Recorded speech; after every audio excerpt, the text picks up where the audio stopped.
I'm Jess De Los Santos and you're watching The Big Story. COVID cases in the country breached the 13,000 mark.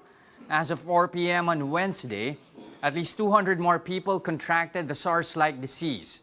The sick list now includes more than 13,200 people. 5 patients died overnight, while around 90 patients have recovered from the disease. So far, almost 3,000 people in the country have survived the coronavirus infection. DOH Secretary Francisco Duque III says we're already riding the second wave of coronavirus infections, as new COVID cases have been coming in at around 200 daily. But Senator Pangilinan asks, isn't it too early to pat ourselves on the back? Mayan Los Baños tells us more.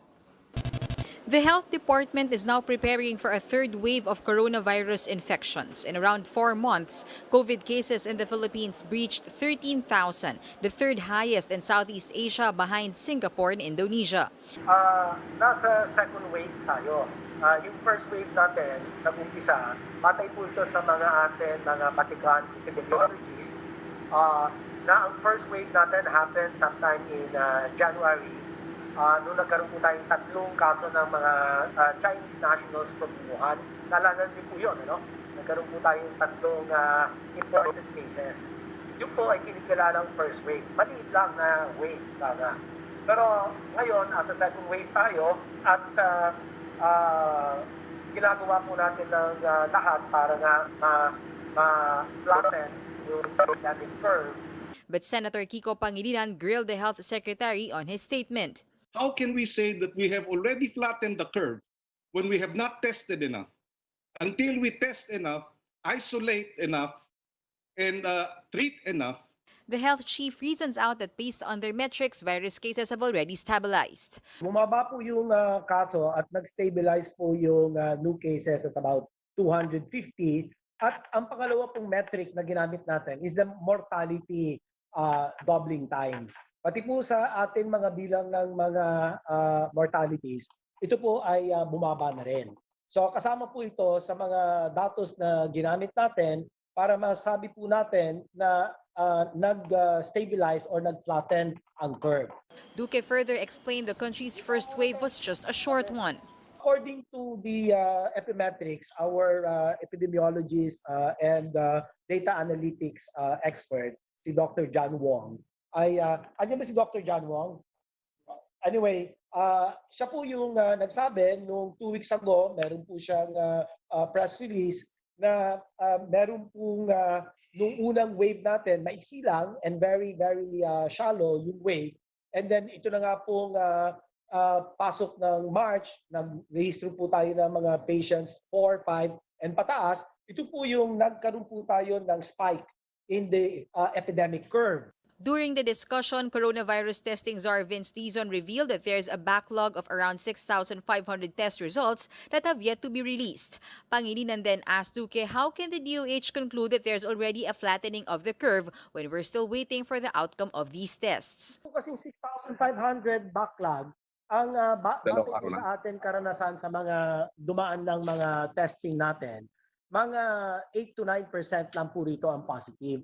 So parang mga 650 lang ang magiging katumbas niyan, and it will not materially influence or affect the flattening of the curve. The lawmaker also compared the country's response to its Asian neighbors like South Korea and Vietnam. But the government's anti-COVID response chief implementer says the Philippines is a unique case. Peculiar po ang Pilipinas, marami po tayong vulnerable sectors. Ang South Korea, wala po silang informal settlers. Wala po lang silang dense population. Like in Quezon City, natabi-tabi po yung hindi ba pag-social distancing. These are the situations na wala po sa ibang country. The government has said that it's not pursuing mass testing. Rather, it's pushing for targeted testing, which the World Health Organization is recommending. Reporting for News 5, Mayan Los Baños, we are One News. These are the other big stories today. The government's anti-COVID measures chief implementer, Carlito Galvez, assures senators that the government is preparing for a possible surge in COVID-19 cases. He also tells lawmakers that the government could always impose stricter quarantine measures in high-risk areas. if coronavirus infections start to climb. Escalation, we can go back to ECQ. Pero ang gagawin po namin ito is localized. Meaning, the provincial governor or even the RITF, Regional Task Force, can declare a lockdown to certain areas. Yung tinatawag natin yung hotspots or tinatawag natin critical areas. These critical areas can be a barangay, can be a clusters of barangay. Parang ano po natin, magiging natin na siya surgical quarantine. Hindi po yung general quarantine. Kasi pagka general quarantine, our economy will be sacrificed.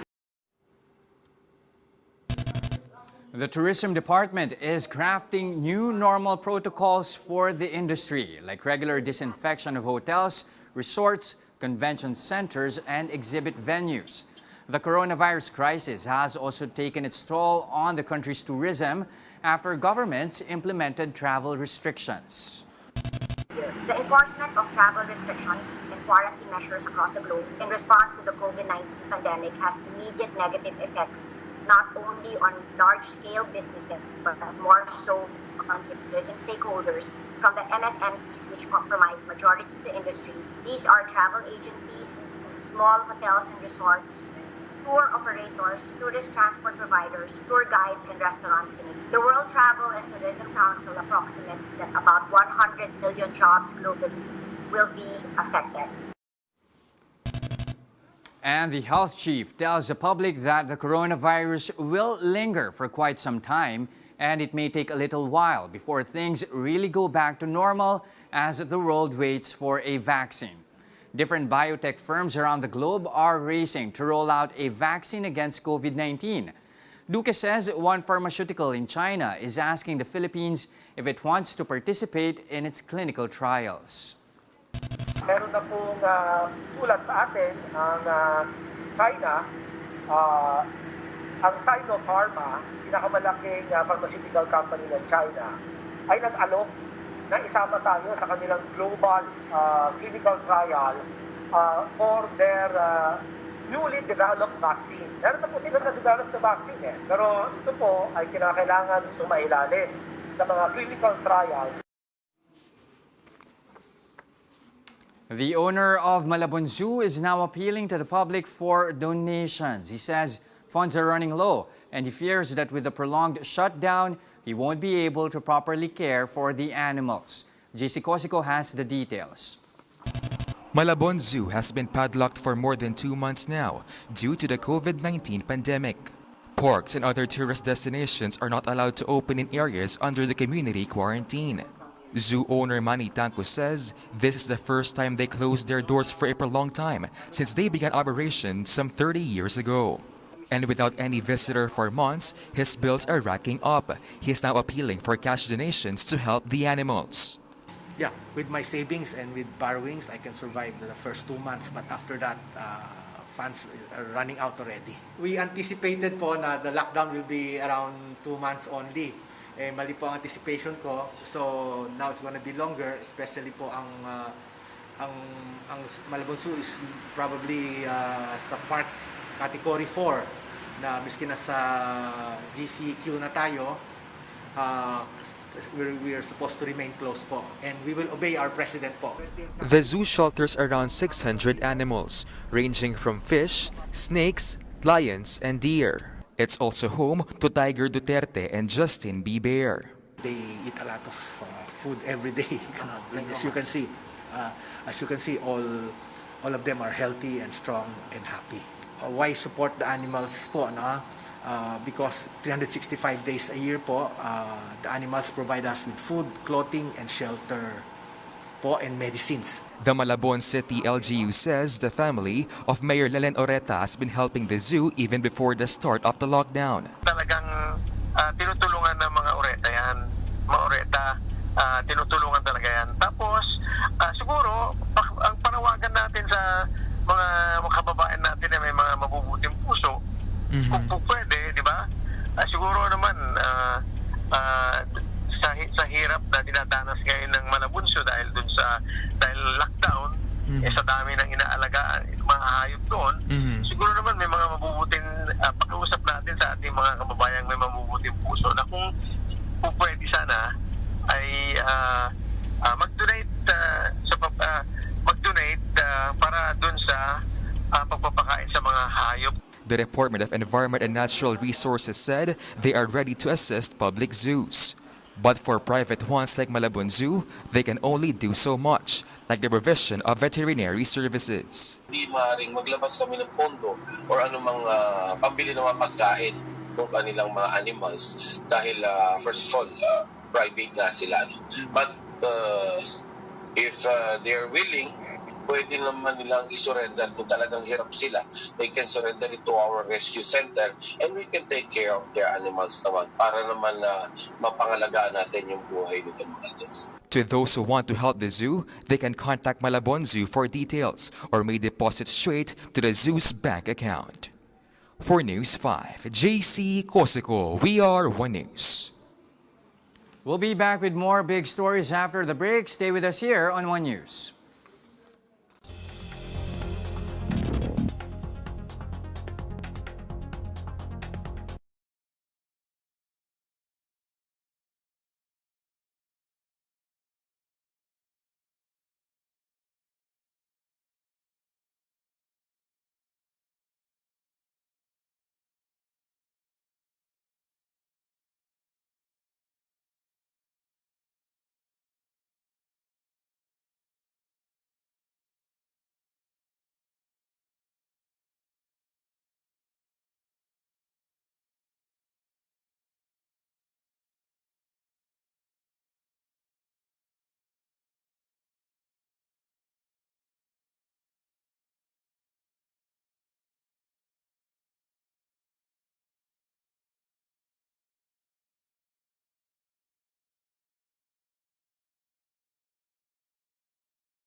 I'm Jess De Los Santos and you're watching The Big Story. Manila and Manila Water customers should expect higher bills as the firms will include consumption that have not been charged since March. Shaila Francisco tells us more.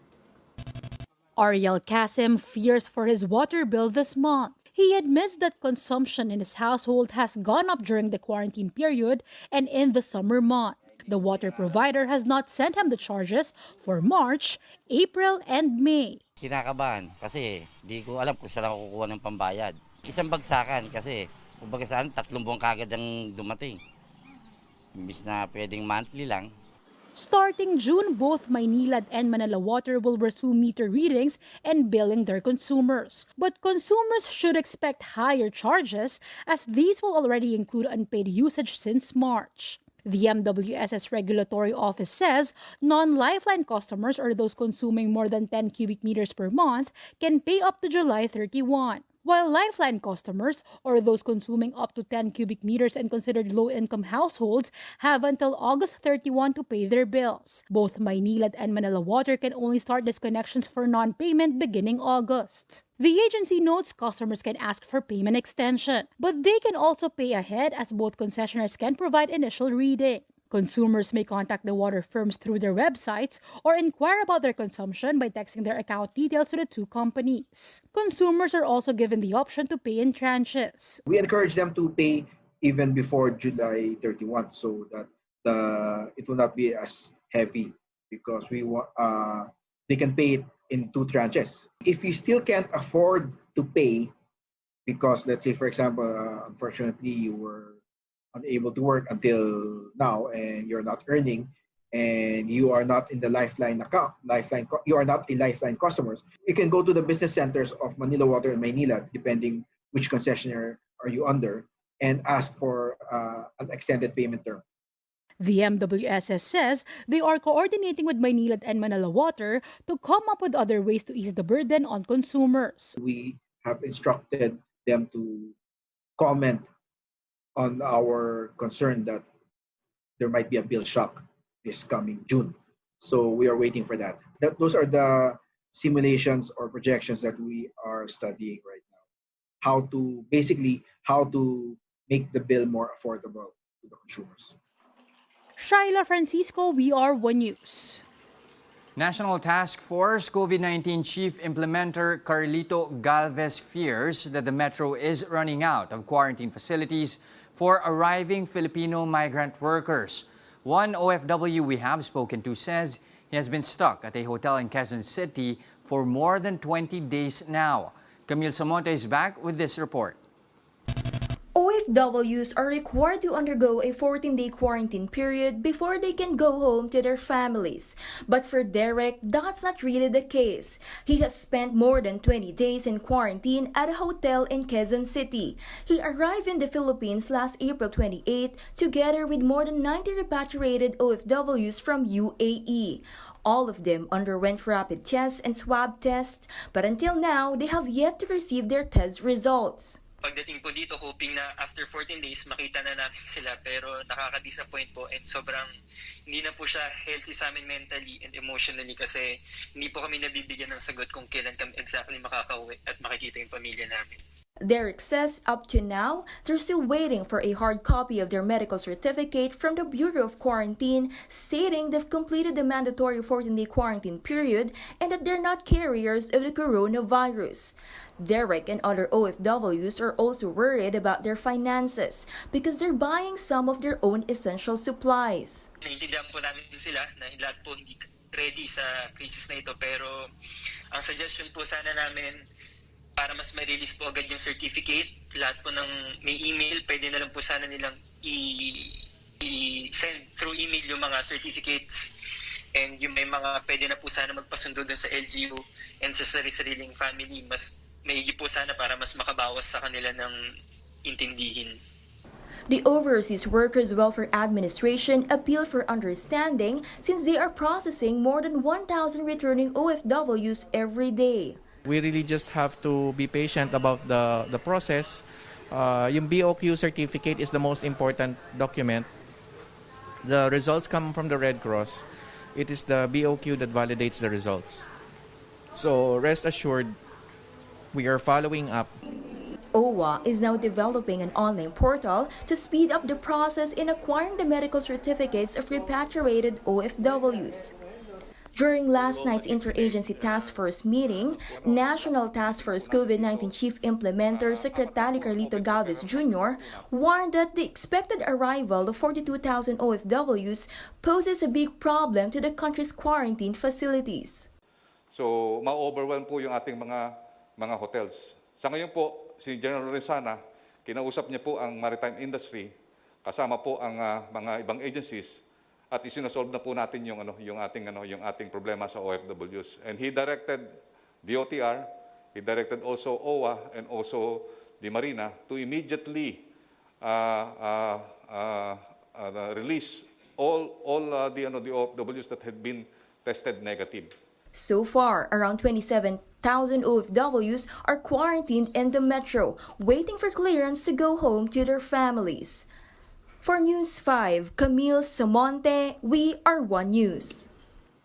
The MVP Group of Companies, in partnership with the Alagang Kapatid Foundation, has donated personal protective equipment or PPEs to frontliners over in Angeles City, Pampanga and New Clark City in Tarlac. PLDT, Smart, and Lex, the Metro Pacific Investment Corporation, all pitched in to purchase over 300 sets of PPEs.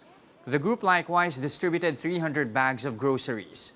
This mission to help frontliners amid the pandemic is part of the corporate social responsibility of the MVP Group and the Alagang Kapatid Foundation. And that wraps up today's big story. Catch us again tomorrow at 8 p.m. on Signal Channels 8 and 250. Please like our Facebook page, One News. For more in-depth analysis, visit our webpage, onenews.ph. I'm Jess De Los Santos. We are One News. Good evening.